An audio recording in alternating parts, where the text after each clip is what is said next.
Hello everyone. A friend of mine asked me if I would put just a short video together to show my settings on my Olympus OM-D. Here's the camera. I'll show what I typically carry and some of the accessories, and then just a little bit about how I typically keep the settings on the camera. So currently I have three lenses for my Olympus OM-D.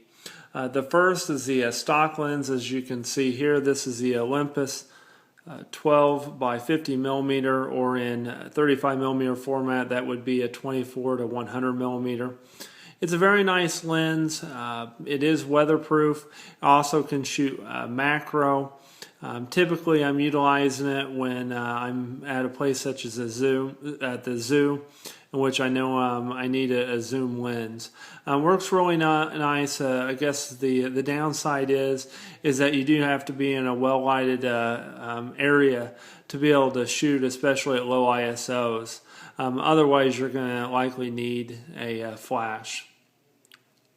The second lens I have here is the Panasonic Lumix G Vario 7 to 14 millimeter. This is a very nice lens. It shoots at f4, so you know it's the equivalent of a 14 by 28 millimeter 35 millimeter format lens. Shoots very nice. The distortion is very low with this lens. I've shot some HDR, some landscape with it, and been very happy with it so far. Third and last lens is the Panasonic Lumix 25 millimeter Summilux lens. Thus, it has the Leica branding, which I think is more of just the branding than it is actually being made by Leica.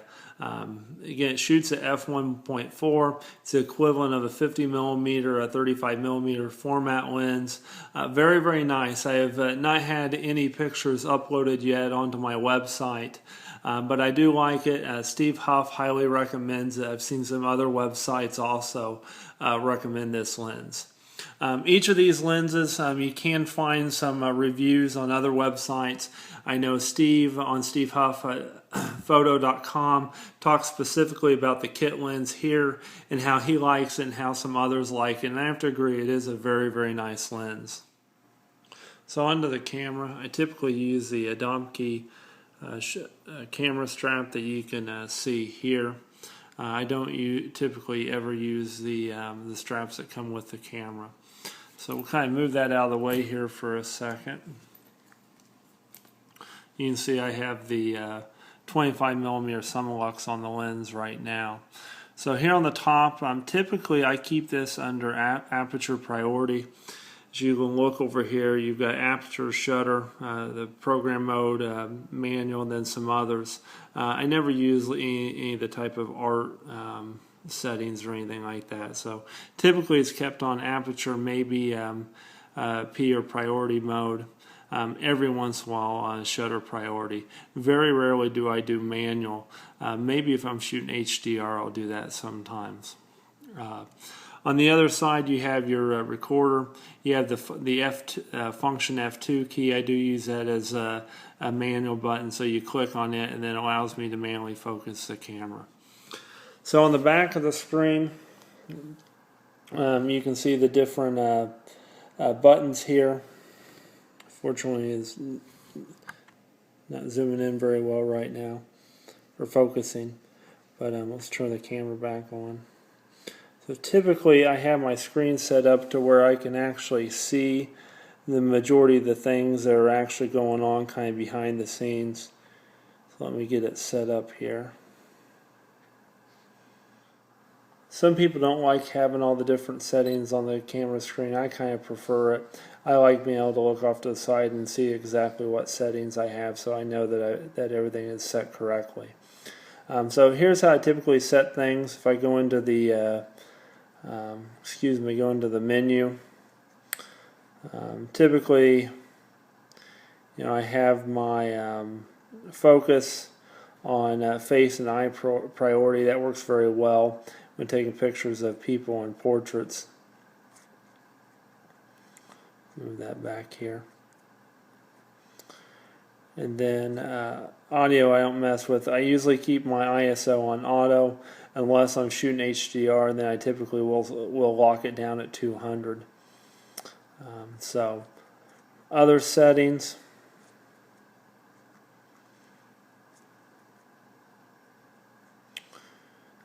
My autofocus, I typically keep it on a single autofocus. You can set it to continuous, or you can see there's other settings there.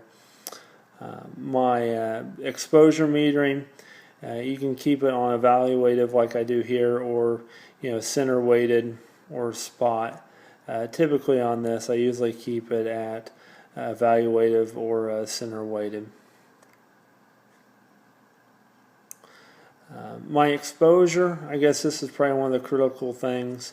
I always keep my exposure usually at a -3 to -1. And I do this in almost any type of lighting. I think it makes the picture set appear a little more contrasty. That's personally what I like. I do keep in full HD mode if I'm going to shoot video. This does shoot wonderful video. Always shoot in RAW, allows for a better fine-tuning while post-processing, which is part of one of my favorite parts of messing with pictures or taking pictures.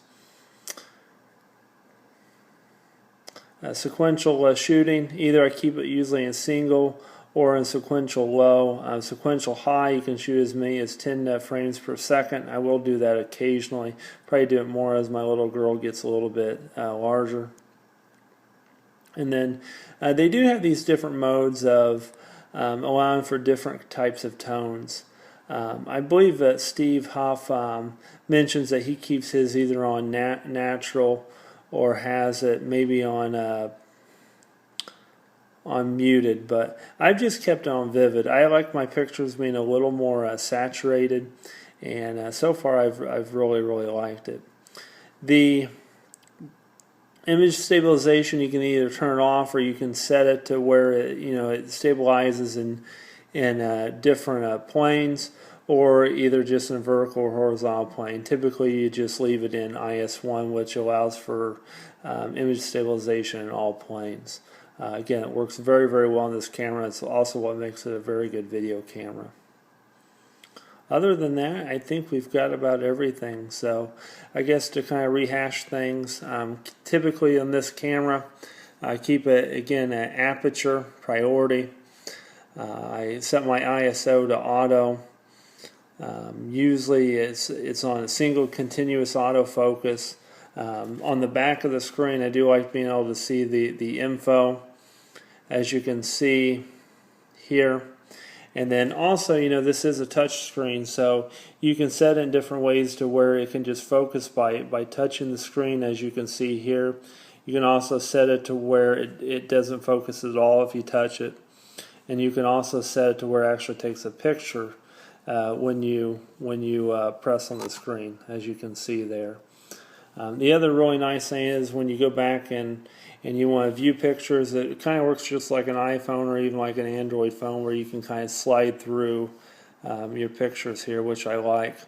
You can even double click on them to zoom in, and then come off to the side and zoom out and zoom in and so forth. So that's really what I think one of the unique features of this camera in comparison to the Sony NEX7 that I have.